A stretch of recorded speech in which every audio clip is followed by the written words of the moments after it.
जम्मू काश्मीरमध्ये झालेल्या भ्याड अतिरेकी हल्ल्यात निष्पाप भारतीय नागरिक मृत्युमुखी पडले। त्यांच्या स्मृतीप्रित्यर्थ आणि त्यांना भावपूर्ण श्रद्धांजली अर्पण करण्यासाठी एक मेणबत्ती श्रद्धांजली मोर्चा आयोजित करण्यात आला होता। इंदिरानगर नाका ते कामगार हॉस्पिटल नाका असा हा मेणबत्ती मोर्चा काढण्यात आला। शिवसेना परिवार ठाणे एकनाथ भोईर यांच्या पुढाकाराने सदर कॅन्डल मार्चचं आयोजन करण्यात आलं होतं। या मोर्चाला शिवसेनेचे महाराष्ट्र सचिव राम रेपाळे, ज्येष्ठ माजी नगरसेवक कोपरी पाचपाकडी समन्वयक एकनाथ भोईर यांच्या प्रमुख उपस्थितीमध्ये तसेच परिवहन समितीचे माजी सभापती दशरथ यादव, ठाणे लोकसभा उपाध्यक्ष यज्ञेश भोईर यांच्यासह माजी नगरसेविका राधा फत्तेबहादूर सिंह, ज्येष्ठ शिवसैनिक नूर मुजावर, सईद शेख, कलीम शेख, अल्पसंख्याक विभाग, इतर पदाधिकारी, सर्व शिवसैनिक, उपविभाग प्रमुख, शाखा प्रमुख, उपशाखा प्रमुख, महिला आघाडी, सर्वपक्षीय बंधू भगिनी मोठ्या संख्येने येथे उपस्थित होते। यावेळी राम रेपाळे व एकनाथ भोईर यांनी पत्रकारांशी बोलताना याबाबतची अधिक माहिती दिली। शांती शांती शांती।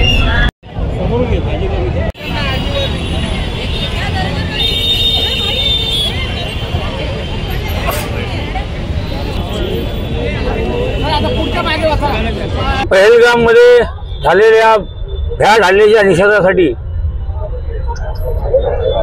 भारतीय घटनेचे शिल्पकार भारतरत्न परमपूज्य डॉक्टर बाबासाहेब आंबेडकर चौकापासून ते भवानीनगर चौक इथपर्यंत हिंदू आणि आपण बघत असाल मुस्लिम धर्मीय सुद्धा मोठ्या संख्येने ह्या कॅन्डल लॉंग मार्चमध्ये सामील झालेले आहेत। संपूर्ण देशामध्ये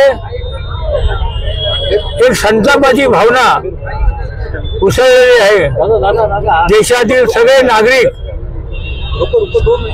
हा भ्याड हल्ला याचा निषेध करत आहेत।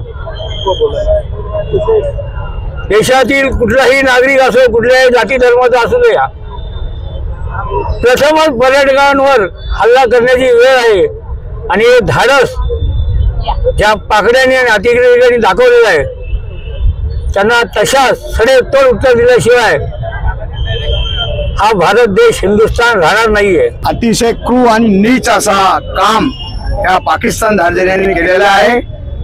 या आतंकवादी या भारतामध्ये येऊन निष्पाप जे पर्यटक ज्या काश्मीरला गेले होते फिरण्यासाठी त्यांना त्यांच्यावर हल्ला केला आणि त्यांची हत्या केली। अतिशय असं क्रूर ही हत्या आहे। आपण पाहतोय अगदी एक तर 7 दिवस झाले होते त्या लग्नाला आणि त्यांचा सुद्धा हत्या करण्यात आली। म्हणजे एवढी क्रूर आणि नीच काम हे पहिल्यांदा मला वाटतं पर्यटकांवर जर हल्ला झालेला आहे आणि या हल्ल्याचा बदला खून का बदला खून से लेंगे माननीय महाराष्ट्र भारताचे पंतप्रधान नरेंद्र मोदीजी यांनी सांगितलेलंच आहे, इनको एक को भी नहीं छोडेंगे।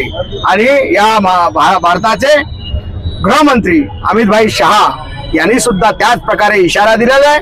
आणि त्याचबरोबर आपण पाहतो जर माणुसकीचा झरा कोणामध्ये वाहत असेल तो या महाराष्ट्र राज्याचे यशस्वी मुख्यमंत्री आणि विद्यमान उपमुख्यमंत्री एकनाथ शिंदे साहेब हे केवळ इथे थांबले नाही, केवळ घोषणाबाजी केल्या नाही तर ते स्वतः काश्मीरमध्ये गेले आणि त्या ठिकाणी पर्यटकांना सुरक्षित आपल्या महाराष्ट्रामध्ये आणण्याचं काम केला।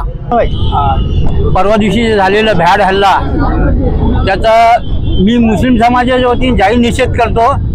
तसंच आमचे सन्माननीय उपमुख्यमंत्री एकनाथ शिंदे साहेब जे स्वतः जातीने जाऊन तिथे लक्ष घातलं त्याबद्दल अनेकांचे फोन मला येतात, साहेब असे मुख्यमंत्री होणे नाही।